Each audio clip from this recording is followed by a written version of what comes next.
if there's something you want in your life, okay, you must do it over and over and over again. If somebody's listening to this podcast and like, oh my God, that's it, I need it, and they don't listen again, they'll most likely forget.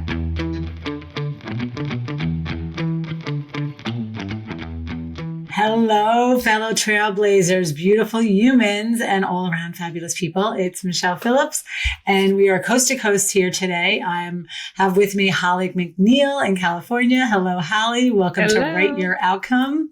Yes. And I'm here in New York, and you are in for a really fun ride today.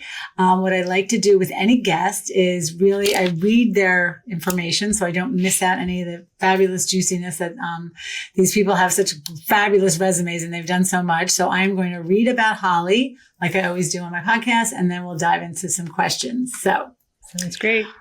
Holly McNeill is the creator of P.E.R.L.O.V.E. She's a scholar, a speaker, and a teacher.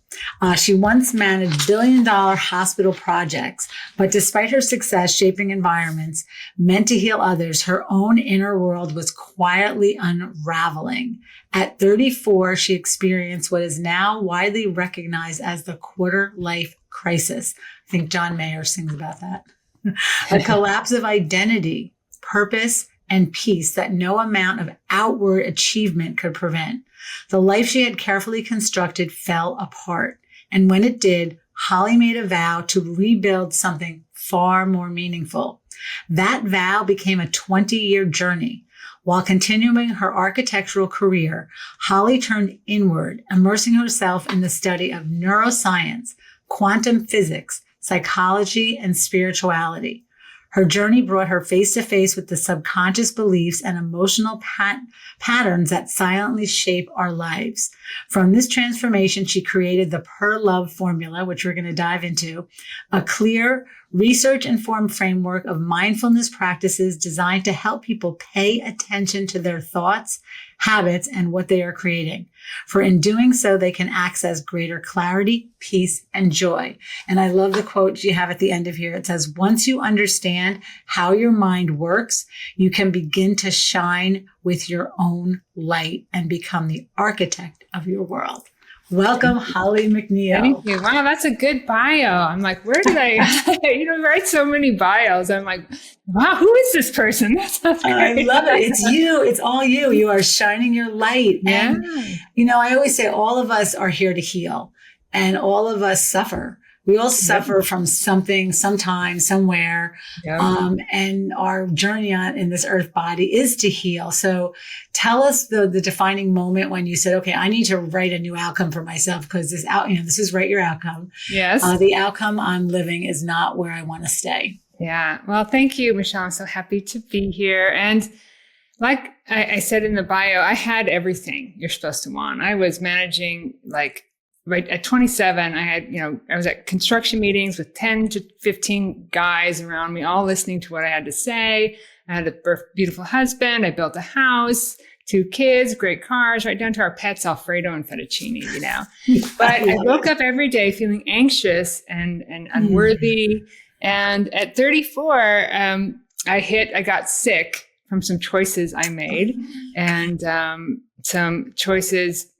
My husband and I decided that I didn't have enough experience when I was single. So I had some extracurricular relationships and I got sick. And it was right around the time of HIV. And I thought, oh my God, what if I'm positive, And God, back then you had to go get a test and wait 2 weeks. And those 2 weeks were the lowest. It's a very scary time. I remember. And it wasn't the biggest fear wasn't, I've cut myself short. The biggest fear was, what will my children think if I'm gone? Right? It just terrorized me. And you had to go in to get the results. You had to go into a little consult room back then and sit down with the nurse in case if the news was bad back then, you were gone. And so I vowed, if this is negative, I will change. I will, and I walked in and she sat down. She goes, you ready for this? I said, yes. She opened it up and she said negative. I still make, yeah. And I've been crying on the toilet in the middle of the night. And I said, if this is negative, life, God, Buddha, the universe, anyone out there listening, help me and I will change. So with my karmic debt in tow, I went out to make good on that vow. But Michele, I didn't know what to do, right? But I did believe there had to be better. And that's where it started, right there, with that belief that there's something better. And the mind then says, okay, she believes it. Let's bring it into her life. Yeah. Really powerful. It does. Most people don't realize you are living a life based on your beliefs. That's right. And it's really important to examine your beliefs, because a belief that might have served you at 16 or 12 does not serve you at 30 or 40 or beyond. That's right. And I love the saying, like, a belief is even the definition of belief is just something we've deemed to be true.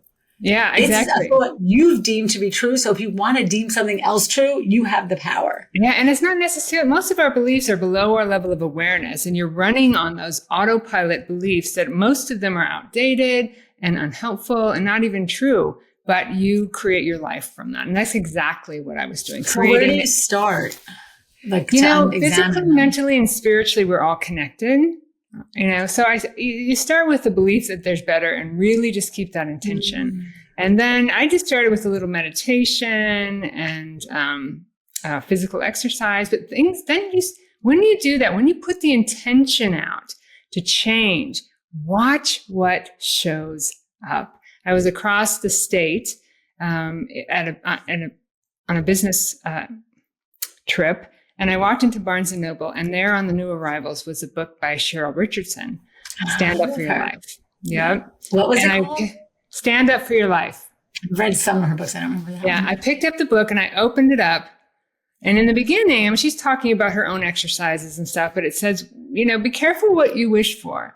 Because when you put that intention out to change, the universe will respond and it will rock your world. It will send you the right people, situations, and events to help you along your way. And I never forgot that. And so it even sent you that book, right? Like that book was absolutely, right on the table. It's like I walked in, there it was. Okay, I bought the book. And then if I had a question, the next thing I read in that book, and the next book was Wayne Dyer's There's a Spiritual Solution for Every Problem. Louise Hayes, You Can Heal Your Life. And when I had a question, the very next thing I read was the answer. Yes. It was amazing. That's how it works. And so it's available to anyone. You have to be a human being, right? And have a mind and pay attention, right? And It's been an amazing journey. That's the key, is paying attention. If you think about when you drive down the road, there's signs everywhere. There's a sign to go here, a sign to go there, but there's signs like the book. I was just talking to someone else when I was young, in my late 20s, early 30s. People kept handing me these books. And I was like, what do these people think? I have time to read books? I don't know. But every book was like, whoa, it opened my mind to something new and something I didn't even think of. And they were very spiritual. And at the time, I didn't think I was even on that path, but the path chose me, I always say. So you got on this path. You knew you wanted a new outcome. How, what is the next steps? Do you, it says here, positive psychology, neuroscience, things just started showing up. And, the first thing I did was to bolt out of my mutually manipulative and controlling marriage and into an 8-year battle for my kids. So it's not like it's like this easy trip. Okay. It's like if the universe is, it's going to send you what you need. You might not necessarily want it, but I had been alienated from my father as a child. And that's part of what brought on a lot of my low self-worth, my unlovability. And so I knew what would happen if my kids were alienated from me. I spent 8 grueling years holding on to them through the court battles, through the police showing up at the house, through my son getting mad and destroying the apartment. But all along, I was reading the books, just like doing meditation, looking at what shows up. Somebody would walk by me and having a conversation, and it would answer a question I had. So even though it was a very, very, very difficult time, and when you go to change now, I understand through neuroscience that your brain will protect its programming so it doesn't want to change, right? I had those resources. I just read when I could, and I was just amazed. And I had it was like my lifeline. That journey to writing my own outcome was my lifeline. And every time the kids would leave, I'd be strong in front of them, and then I would fall to pieces on the floor. And every time I pick myself up again, I'd see something different. It's all about how you see.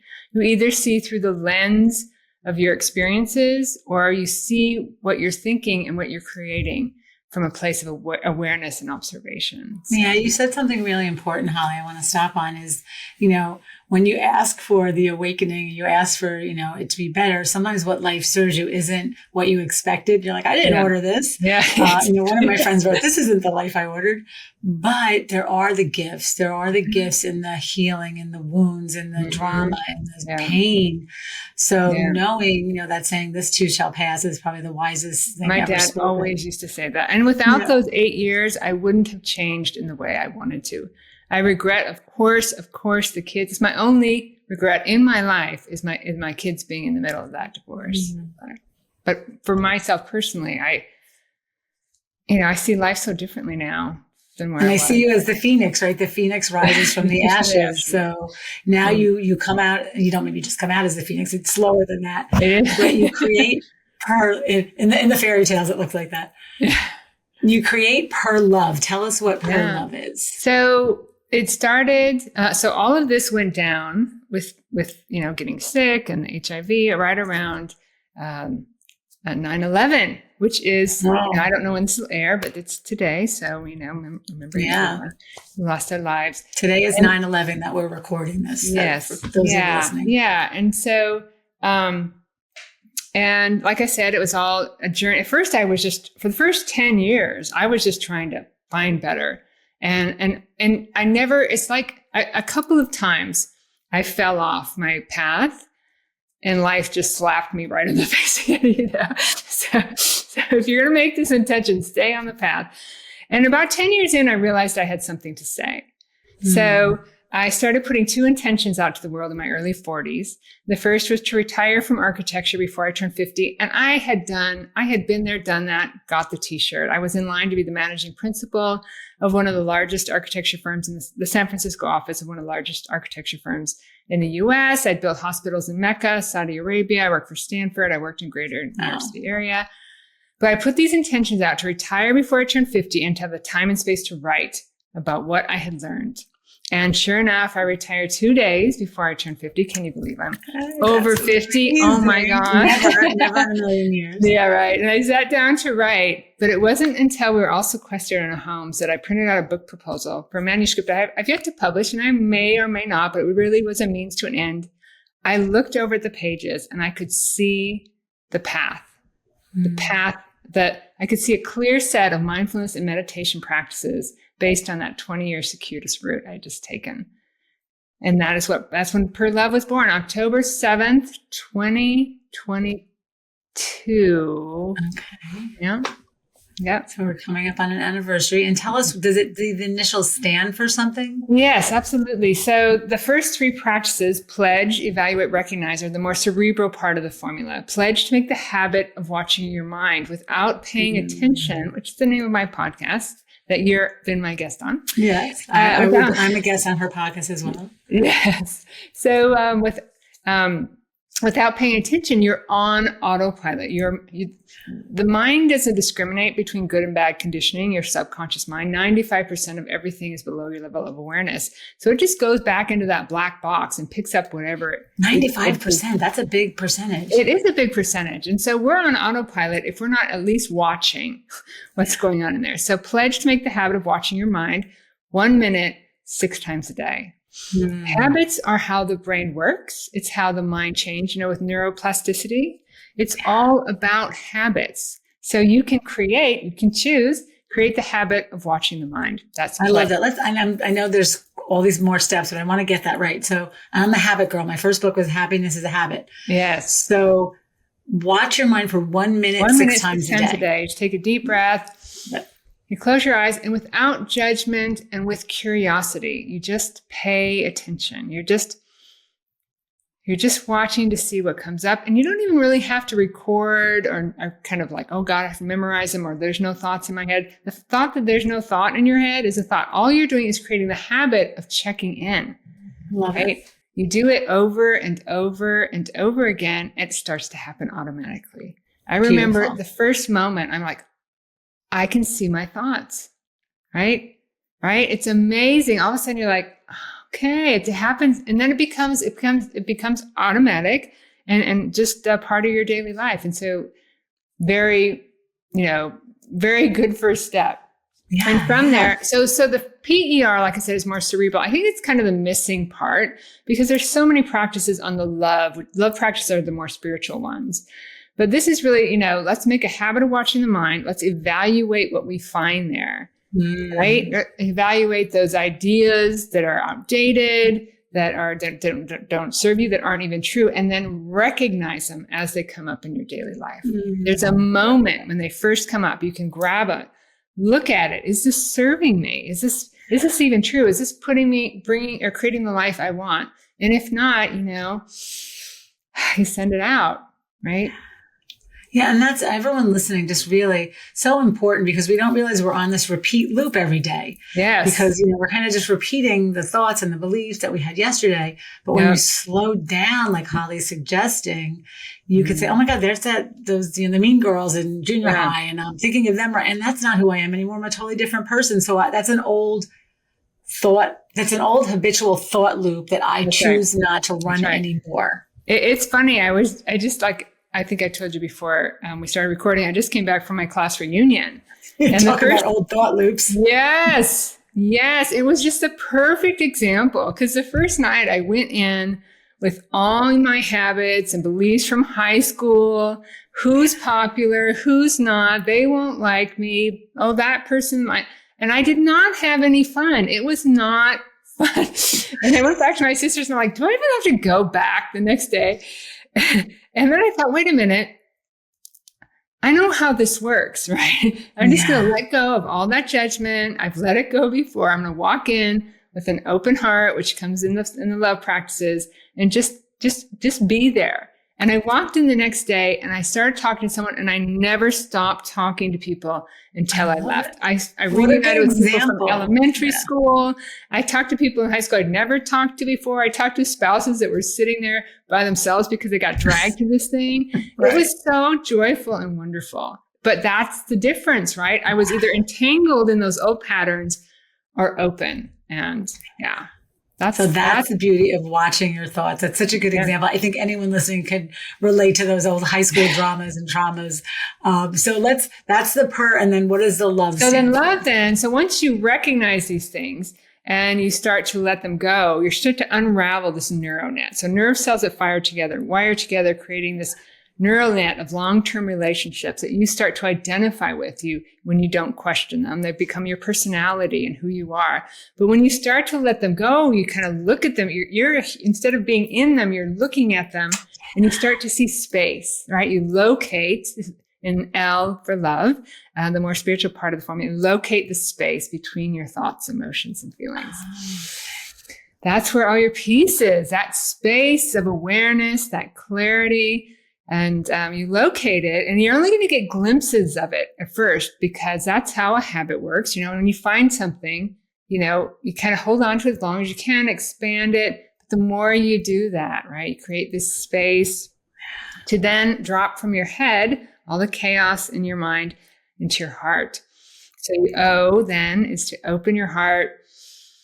You can just use your power of imagination, which is huge. Just open to this amazing flow of life. Again, that example with the class reunion, I was trying the first night, trying to be whatever the heck I was trying to be, and nothing flowed. And the next day I just opened my heart and it was a blast. So you give it an example. It's like you're living in your head, and then you leave your head and you go to your heart. And clarity your of the open heart. Wants to clarity. There's clarity there. There's understanding. There's joy. And you don't have to worry. There's no worry in the present. It also brings you to the present moment. There's no worry there. There's no fear. So anyway, you open your heart to that flow. It's available to everyone. When you stop resisting, when you accept things the way they are, when you don't need anything to be any different than it is. Right. And then you invest in what you find there. Oh, I love this. The unconditional love, infinite wisdom, universal compassion. But then you hit things, right? So you also invest in the obstacles in your life, like my 8-year journey with my kids, which ultimately started in alienation.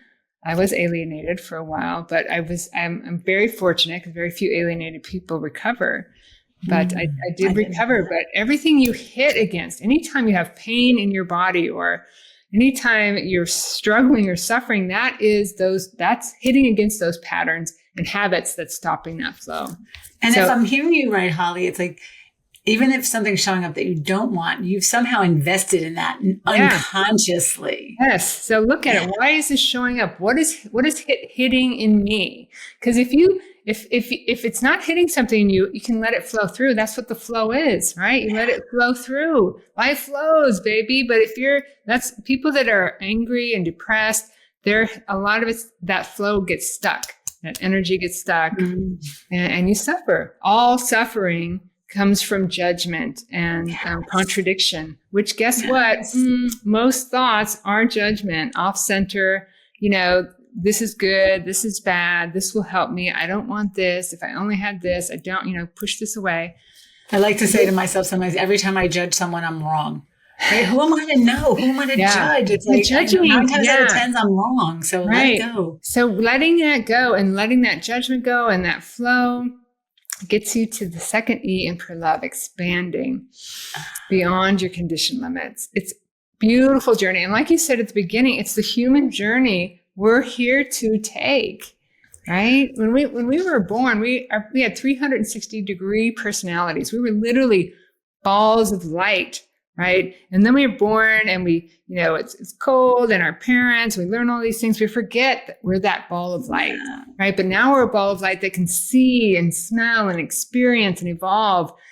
But if we don't get back to that awareness, people, you can spend your whole life in that entanglement. So. I love an acronym is beautiful. It's easy to understand. It's easy to implement in theory, not always in practice, because our mind could be wretched sometimes. Did that come to you in a flash? How did you even come to those letters? Like, did you intuit it? Like I said, I looked over, I had created a book, and every third chapter I'd called the Waking Monologue and blah, blah. And so when I looked over the book, I'm like, I basically wrote them down, and instead of pledge, I had commit and I just worked. I was sitting at a winery in the Central Coast, Parish Family Vineyards, right outside of Paso Robles. And I sat there on a little piece of paper and I wrote it out.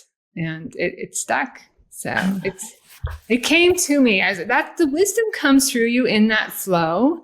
It's not like I was like, okay, now I need to create a set of practices. Yes. And blah, it just comes to you. And so I'm actually, it's all an evolution, just learning to let things come to me. The more I pushed P.E.R.L.O.V.E, the more I met with resistance, the more my ego needed it to be something, the more I just fell flat on my face. So I'm here, I've learned this. And, what I'm hearing from you is, knowing when you're in flow versus resistance, because when you're in resistance, you're slowing it down. And then I like what you said earlier too, like trust what shows up. I think that's how you put it, or trust, because, anyone listening, I said this, the last podcast I did, I said it also, if you're listening to this podcast, because there's a message in here that you need to hear. You are supposed to be here. Yeah. That's right. We had an appointment, right. I always say. Yes. I love that. That's absolutely right. It's trusting the books that show up, the people that show up, and even the people that rub you the wrong way. And what I'm loving about what you're saying too, is like people will say to me, oh, that marriage or that relationship was a waste of my time. Nothing is a waste, right? Those 8 years that you might have been in pain or you might have suffered, and those 8 years have given you the wisdom and the knowledge and the experience to be this light right now that you wouldn't have had you stayed in the marriage or nothing changed or never had those struggles. Well, I'll tell you another moment, which is happening right now, is I actually am getting divorced for the third time. And And it's okay. I mean, I tend to pick similar people each time. And my son had said to me at one time, my younger son, he goes, Mom, I really don't have a good mentor for relationships based on the first marriage was so tumultuous and all that. And then later I said, you know what? I don't regret any of it except for you guys being in the middle, because I have grown so much and I have learned so much, and relationships are part of this journey, whether they fail or succeed. And it's also, I'm sorry, I didn't cutting you off. You know what, Mom? I see what you're talking about. I see it. And so, yeah.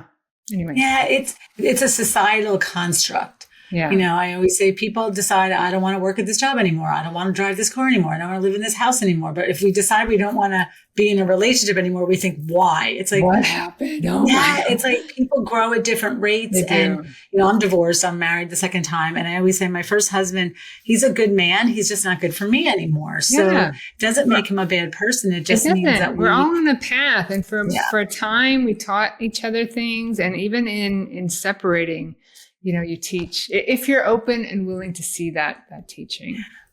Yeah. And that open heart. My husband, my ex-husband, first husband, I don't even like to say the word ex, my first husband and I have a very good relationship. I decided I wanted a spiritual divorce, which I didn't even know what that meant yet, but I just knew I loved you enough to marry you. Yeah. So if we're going to uncouple, there's got to be a way we could do it without, the screaming and the yelling. And, it took us like 3 years to get to that medium point, but it was an intention I put out that has given us a really nice relationship now. And my husband, my current husband, and him even have a relationship. So isn't it just shows what's possible. Conscious uncoupling, I think it's what that's a term I heard. I don't think I even knew what it meant, but now I do. I don't either. But that's wonderful. That's wonderful that you can do that. And it is all, we're not on this earth very long. I mean, we kind of try to think we are, and we don't want to talk about it, but this is a very short experience, And so tell me, I'm sorry, I keep cutting you off. You have more to say. Go ahead. Well, just being open again to what comes up, to learning and to growing, and not to stay stuck. If you're suffering and feeling stuck, there's a reason for that, And that leads me to this question that popped in my head. I got so excited I interrupted you. My first book was Happiness is a Habit. And it's, again, if we don't do certain things a different way, we keep getting the same result and we end up in the same place and we don't move forward. So do you have any rituals or habits that you maybe do in the morning, at night, midday? Can you share, what works for you? There is one thing that everyone should know, right? Based on how the mind works, it explains why we meditate. But here's the thing. If there's something you want in your life, okay, you must do it over and over and over again. If somebody's listening to this podcast and like, oh my God, that's it, I need it, and they don't listen again, they'll most likely forget, because there's not enough of a pathway in your brain that the brain's going to go, no, doesn't meet our laws of transformation, and often reject it. So if there's something I want, 10 years into my journey, I'm going to meet Jon Kabat-Zinn next month. I'm super excited about that. And I have a funny story, because 10 years into my journey, a therapist gave me a pirated version of one of his meditation tapes. And I listened to it even before I understood how the mind works, over and over and over. 25 times I could recite it. I transcribed it. And then I lost it. So I've been telling people, if you ever seek Jon, ask him which heck. I've looked it up. I've tried to figure out which one it is. So I'm going to see him next month. I'm sure you probably won't know which one it is because he has so many. But I learned so much from my practices in a pretty good sized part are based on those teachings from that one CD, because it became ingrained in my head. It became patterns, that mindfulness, that moment to moment, non-judgmental awareness. My thoughts are extra.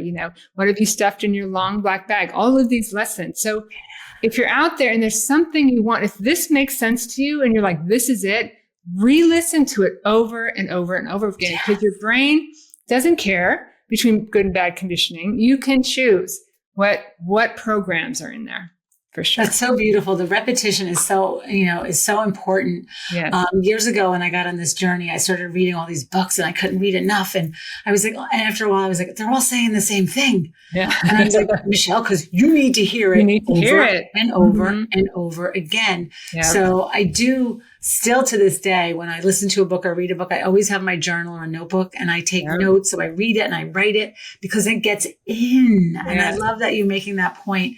It's like taking, golf lessons, ski lessons, anything. You don't go once and then you're an expert. It. Right. I practiced Buddhism for 5 years, and there was a wonderful, wonderful teacher named Kadam Dana in Hartford, New York. And I studied under her for a couple of years. And just recently, and this is how life works, I see a post from her, and she says, the key to happiness is inner peace.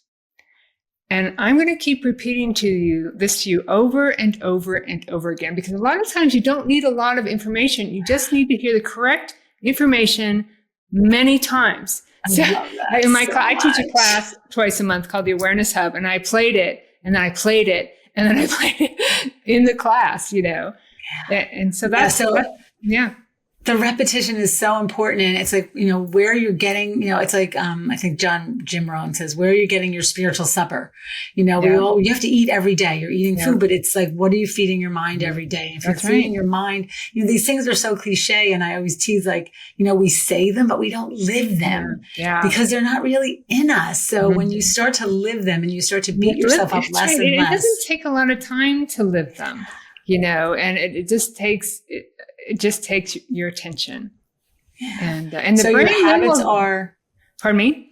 So your habits are listening over and over, meditation, do you journal? Well, meditation, the word gom means to become familiar with your mind, right? So I really just, if there's something, and it seems to move in first in whatever books, and lately it's been Carl Jung, and what was Eckhart Tolle for a while. I'll hear them and I'll just, whatever's coming up, I won't leave it until I got it, So pay attention to what comes up.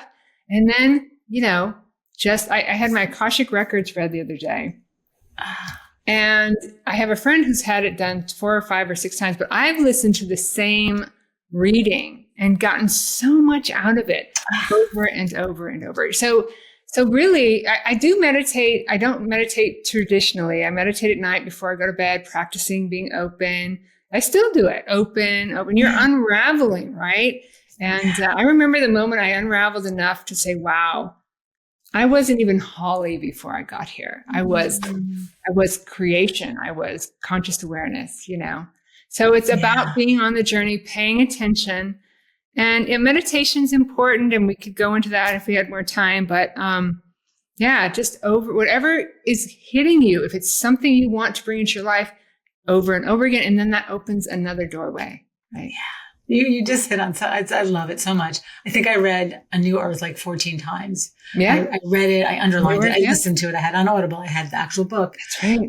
It's kind of like if you watch a movie twice, you see something you didn't see the first time. That's right. So this is such a key ingredient you're giving us, Holly. Thank you so much. Yeah. I want people to know where to find you and how they can connect with you. So where can people find you? I'm at hollymcneill.com, and I changed my last name. This is another probably TMI moment, but I didn't change my last name for my first 2 marriages, and it was hard to pronounce, Holly Brunice, but people always spelled it right. So now it's Holly McNeill, which I like, but it's consistently spelled wrong because there's 2 L's at the end of my name. So hollymcneill.com. I do have a free 21-day challenge. If you tell people about that. Yeah. So basically, 21 days of making the habit of watching your mind. It's the first practice in P.E.R.L.O.V.E. And every day I give you a 2 or 3 minute video about why it's important from the neuroscience perspective, psychology, Buddhism, spirituality, all pointing back to this. And then I give you a 1-minute meditation to do for the day.